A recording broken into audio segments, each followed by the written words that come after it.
How good is Christian Mbilli? Well, I'll say first off, beating any version of Sergey Derevyanchenko is a big deal, even if he only has one arm. But we're going to be taking a look at some of the good, the bad, and the kind of ugly stuff of Christian Mbilli, kind of determine his kind of fighter grade, okay? So first thing, Derevyanchenko is going to be getting to the front foot here and throwing a jab, and Mbilli here is able to see that weight coming and kind of control space a little bit with a pull counter here, landing this shot. And this is very, very, very early on in the round. This is like 15 seconds in. And as Derevyanchenko tries to land this shot, again, he hasn't seen this at all, but he's able to control space with his pull counter here. Now, let me show you what I mean by control space here. Well, Derevyanchenko is going to get to the front foot here and give him a little bit of a feint, shoulder feint timing here. Boom, and Mbilli reads it, gets his guard up, and then he says, okay, well, next time he gets to the line here, I'm going to anticipate it and pull counter automatically. Okay, now notice, it's the same timing as Derevyanchenko brings his weight to the front foot, and Mbili's going to react to it and pull, expecting a jab here. But this is just one of the ways that he's going to react to you bringing your weight to the front foot. Whether you throw the punch or not, this is just one of those common ways that he's going to control space is with the pull counter. It's very, very, very interesting. And it gave him actually a lot of opportunity to score a lot of punches. Okay, now, not always, even though he has a little bit of an active guard here, right? Crossing the line a little bit here. This is not a good position here. We see him trying to get the guard here with the block here, but the right arm is down when he's on the left side of the line, right? That's the extent of his active guard. Most of what Christian Mbilli does is from the right side of the line, okay? A little bit of a Fouts boxing term, okay? A lot of people call it like bladed stance, right? But he's a right side of the line fighter.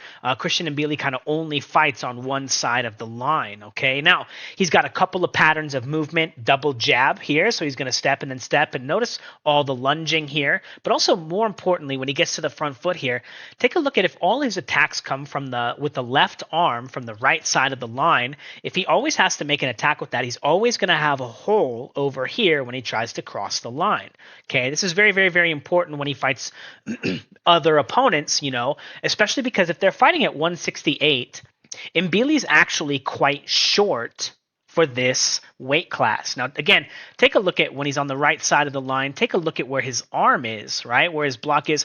Look at this massive hole here. If we just fill this in here, right? This is all dangerous zone here, right? This is unguarded by a guy who has a really fast shot. This is all danger. Right? And because Mbilli has to enter the line here from this position here, he gives so many opportunities for you to snap onto his line and throw a rear hand, okay? Now, once he's there, Mbilli is extremely dangerous because his hands are so fast. He's able to let combinations go and let punches go. And here, after he's able to push Derevyanchenko off the line, he gets onto his line, boom. Derevyanchenko tries to get away from it. If it's a headshot, he tries to interact with it because it's a body shot. He's at the back of his line, but his weight is going to get pushed off of the back and move naturally back to the front foot. And once he gets there, he's met by Mbilli controlling him with the lead hand here, bop, and then throwing a combination and finding a little liver shot. Now, I just want to point out here, look at this massive bow and arrow here, right? Look at this, right? He's got complete, I don't know how to draw a bow and arrow very well, but he's completely drawn this thing back right here, right? Massive bow and arrow. Again, this is just something that happens when you really exert yourself, when you try to put, a little bit of speed on the line. You have to be racing your opponent, okay? But very, very, very fast once you get on the line with Mbilli. His hands are just nuts fast. Now, again, he's going to be entering. Notice he's not across the line. He's not really on the front foot. A little bit on the front foot on the left side of his line, but he's still on the right side of Derevyanchenko's line, throwing this jab to the body here. And again, we take a look at that big, big, big, massive gap over the left shoulder. Boom! And he gets punched in the face.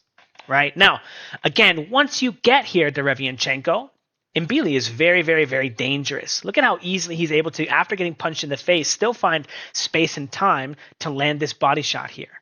Okay, beautiful, beautiful work. Again, very, very, very dangerous once you get on the line with him. But notice how he had to sacrifice his position with the stepping jab, again, lunging in with this shot here and eating a shot, a counter shot.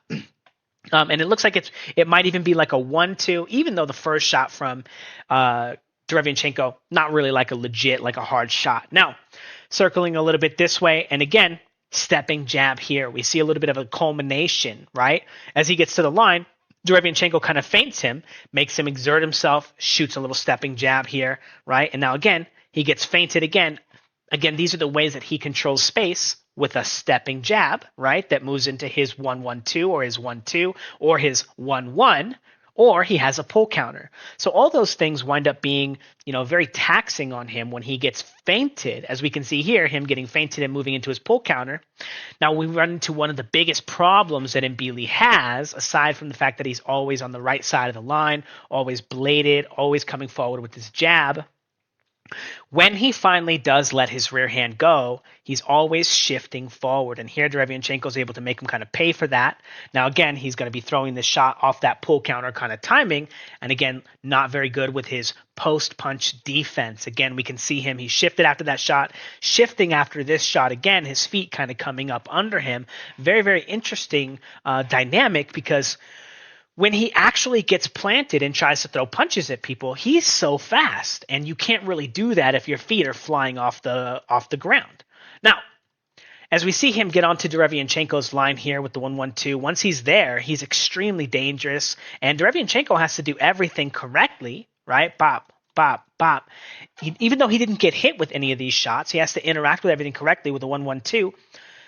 But Mbilli is still dangerous. He's not done working just because he closed the distance with the 1-1-2, like a lot of fighters who are going to do this and then look to hold, look to grab, look to push his opponent's head down, right? They're going to look to spoil the fight after. Mbilli is just getting started here, looking to throw combinations. Again, even though he doesn't really have good post-punch defense, he doesn't really, I don't want to say he doesn't understand that, he has to be able to throw these punches and defend himself and have a pace and a rhythm, right? Once he gets there, he's just all offense, go, right? Just letting those punches go. And it just presents like a lot of very interesting dynamics. Now, stepping jab into the stepping hook, into the 2 here. Very, very, very good shot. Really good shot. Again, shifting forward a little bit with his foot. Now, I want to point out Derevianchenko with a little bit of fake boxing here. Instead of punching Mbilli in the face, he looks to grab and spin him around rather than trade and exert energy with him. He looks to spoil and get off that place because, again, Mbilli just got there. He threw the right hand. Once he gets to this position, he's going to get back to the front foot and he's going to throw a combination. And he's more than happy to trade with Derevianchenko, the smaller fighter. Now, again, both of these guys are about 5'9", and at the 168-pound weight class, that is not very tall.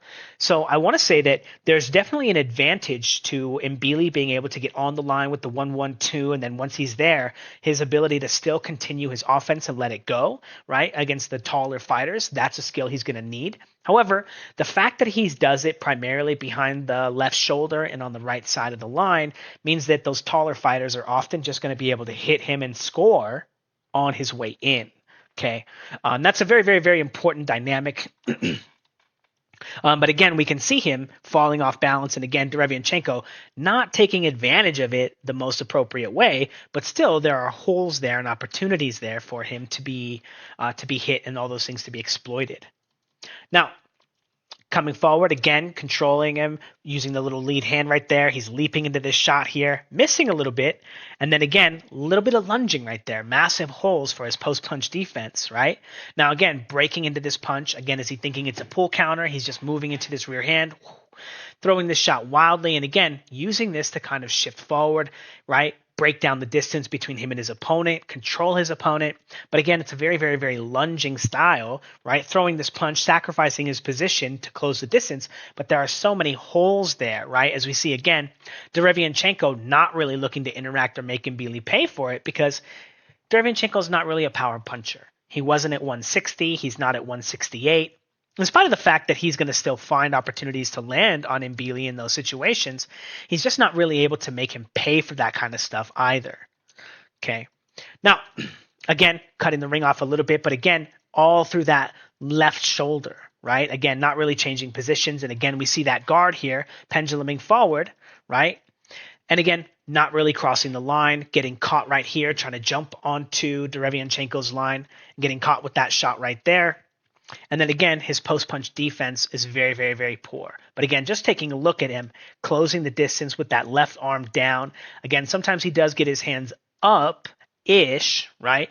But he's never really blocking punches. Now, jab, he's penduluming forward, right? Again, that's a very, very dangerous move to be doing in front of somebody, right? Just penduluming out of nowhere. And as we see here, he's not really looking to interact with his opponent's guard or with his opponent's punches. He's just kind of coming forward, shuffling forward.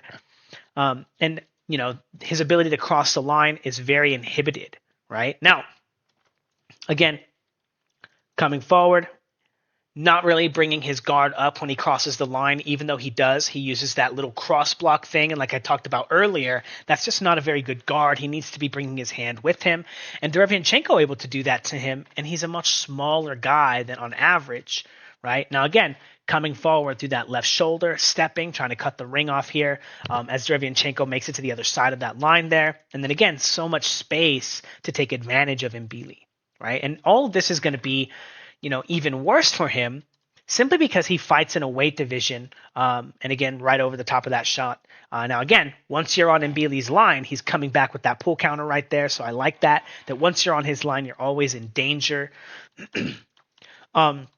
But taller guys are going to be able to make him pay for his lunging style better than Derevyanchenko does. Okay. Now, again, coming forward with that left shoulder, boom, boom, boom. And as he gets on the line here, Derevyanchenko just, again, take a look at his block here, his guard. He just has his thing on his eyebrow. He's not really doing it in relation. He doesn't understand how he's supposed to block or make this shot work. And he's getting caught.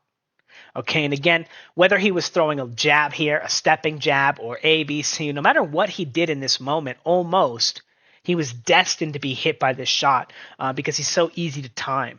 Okay, another one of those things that's going on here, right, is he's taking a step on the front foot here. And again, he makes this so obvious when he's stepping throughout the fights that when he gets to this position, again, he's always guarding the line with his left shoulder. And it stops him from being able to interact and be unpredictable so that this shot winds up being very, very, very high value. Okay, now again, a taller fighter is just going to throw more right hands at a guy like this anyway. Now again, just take a look. Big, big, big, massive gap right there coming forward. And again, coming forward, stepping jab from the right side of the line and just getting smoked, right? Walked right into this shot, ducking his head a little bit. And again, we can see that when he does this, he's getting hit kind of in the back of the head a little bit, kind of.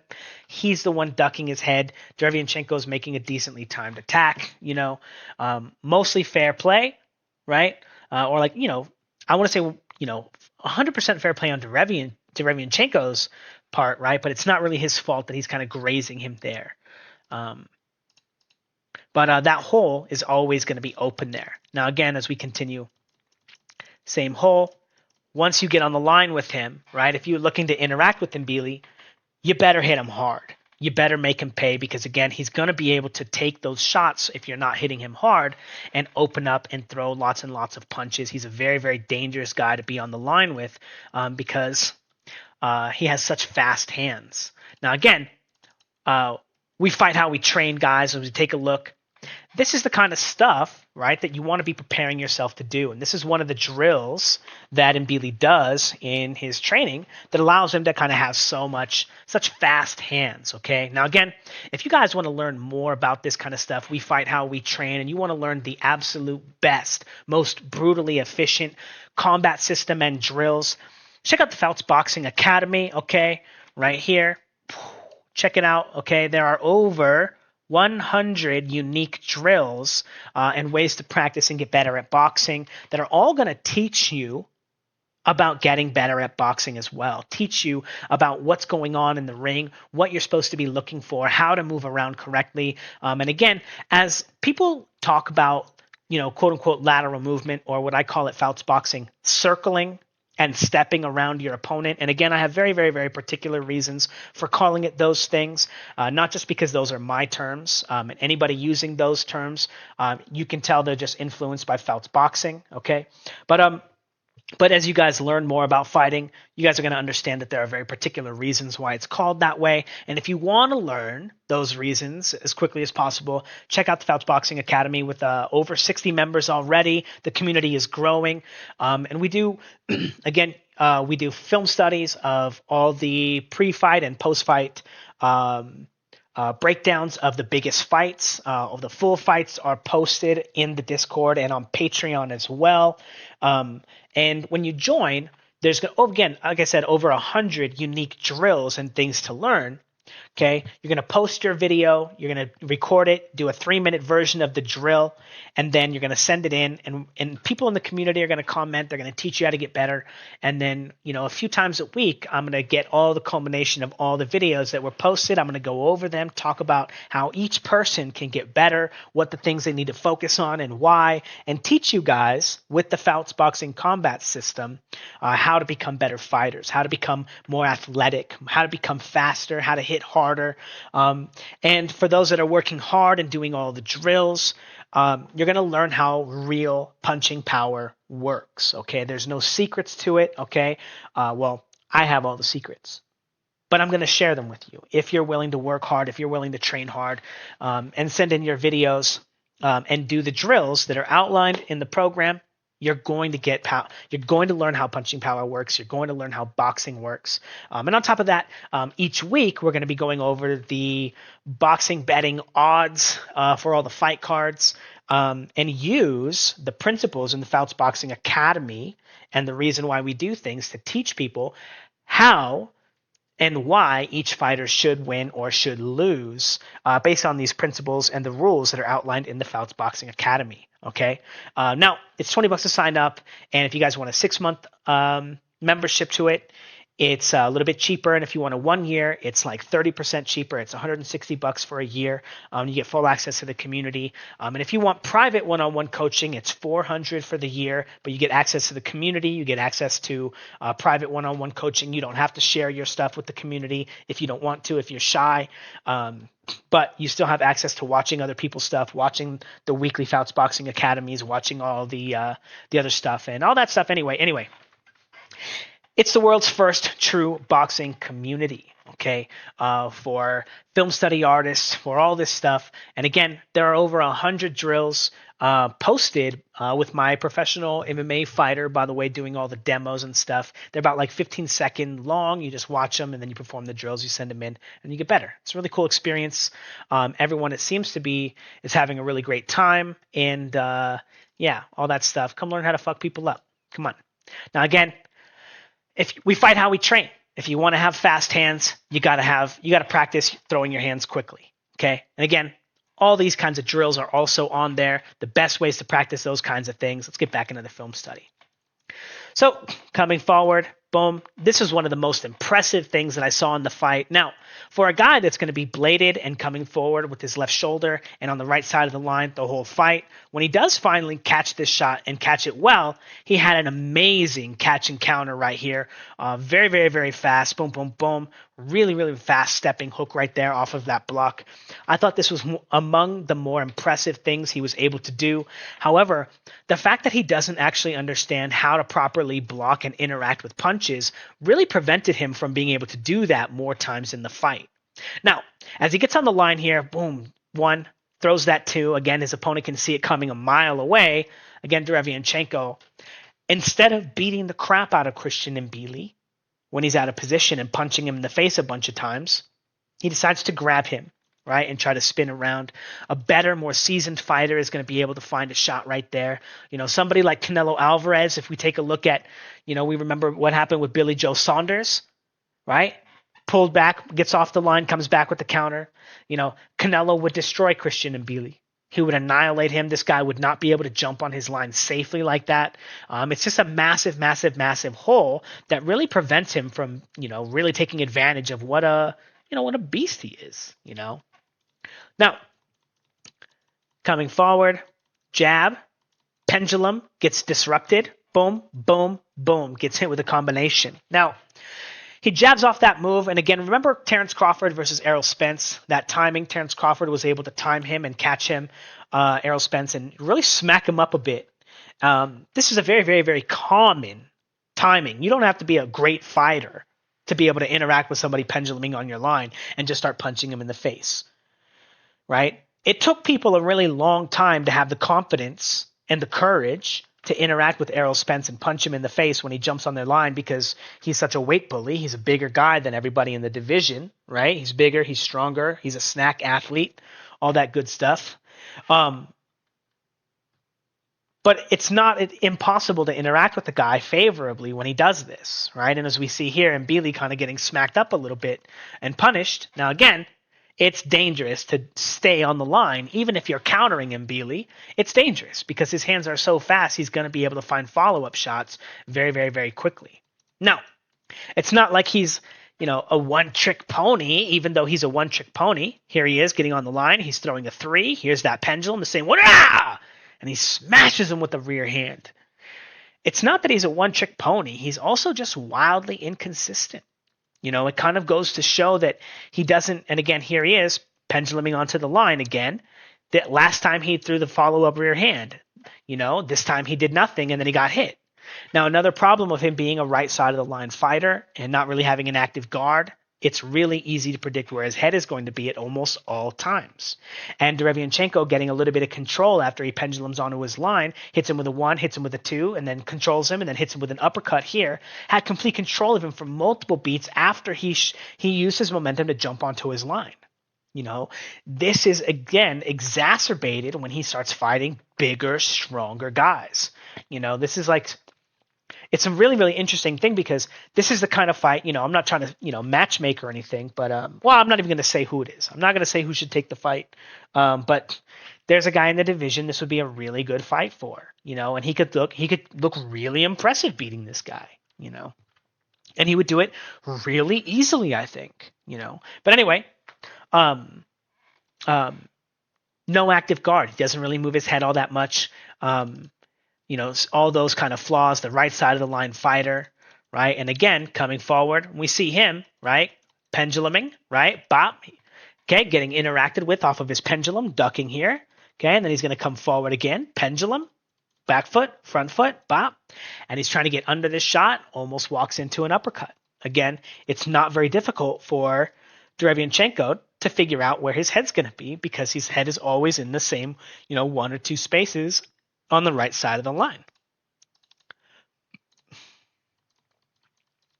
Again, just jumping right into this 1-2, front foot, back foot, taking a step, getting controlled, coming down. Even though it's not an uppercut this time, he's still not blocking and controlling the line here, right? With just a little bit of a dilemma of it being an uppercut or an overhand, right? Mbilli, even though he can see the weight coming, we can see that he's timing everything okay, he's still getting smashed, right?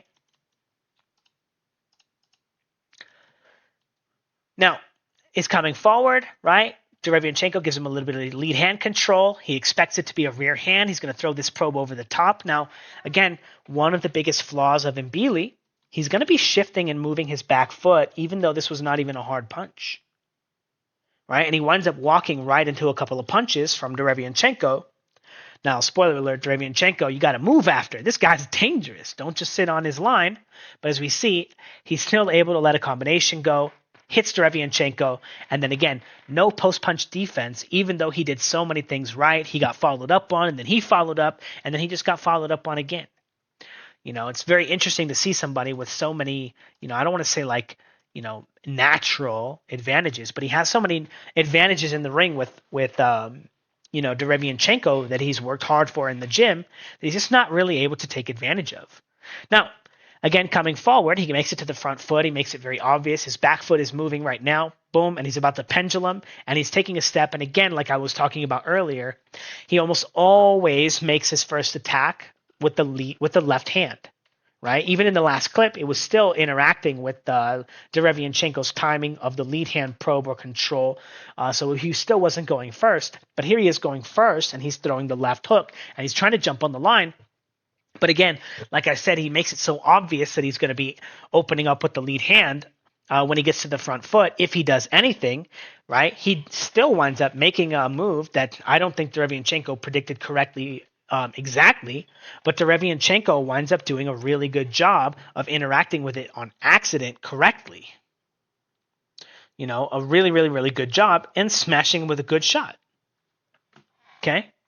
Now, Once he's on the line, oh my goodness, he's still dangerous as hell, right? Smashing Derevianchenko with multiple punches as Derevianchenko tries to get off the line and get away from those shots. But again, having to sacrifice a position and having to sacrifice a big punch just to get on the line. And again, even if you get him, he's still dangerous. One of the advantages of being such a huge, massive, strong guy, even though you're small for the weight class, you're really thick and strong, Now, coming forward, and again, always coming forward behind that left shoulder. He's front foot, back foot, stepping with the front foot. Good timing. Derevianchenko sees it coming, just moves over the top. Boom. Crafts him with a shot right there. Now, again, rear hand. Amazing. He let this rear hand go.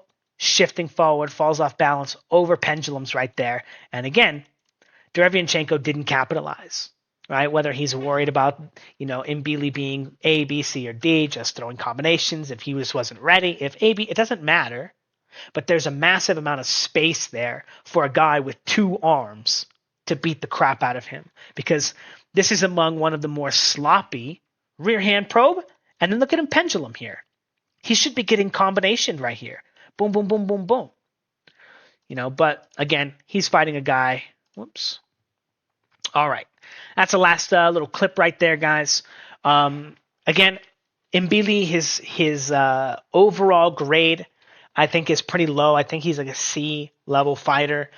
He doesn't do a very good job of controlling you on his way in. He does not do a good job at all of controlling you on the way out.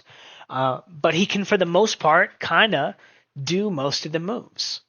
Now, you get on the line with him, he opens up, and he's going to throw a lot of punches. He's going to hit you with a few of them. However, for a guy as big and strong as he is, we can see that he's constantly coming up off the ground when he throws his punches. And it really prevents him from being able to get a lot of the weight into those shots. Now, again, if you guys want to learn more about how to get your weight into the ground, if you want to learn more about 2-foot punching, my 2-foot punching drill, which is becoming very, very, very popular. Again, the videos that I showed on YouTube Shorts a while ago with the 2-foot punching where you go down, up, that's a drill. Okay?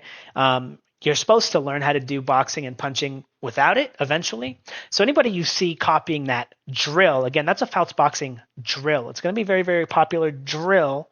One of the more popular drills in the world. But if you want to learn more about the best ways to practice that stuff, the best ways to not just punch hard, but also you want to learn the best ways to get on the line with your opponent and punch hard, get off the line as well. You want to learn how to do all the things that I'm criticizing Christian Mbilli for doing poorly. Check out the Fouts Boxing Academy. Within 1 hour of taking a look and looking around, you'll realize that you'll never want to leave. Again, I'm the greatest striking coach of all time. I'm the greatest combat sports mind of all time. And the program that I have created and outlined in the Fouts Boxing Academy, I believe will 100% lead you to becoming a great fighter, a great athlete, and very, very, very impressive in all of your shadow boxing, your heavy bag, and your double limb bag work. And again, all those kinds of drills and all those things are posted in there in the community. Again, check it out.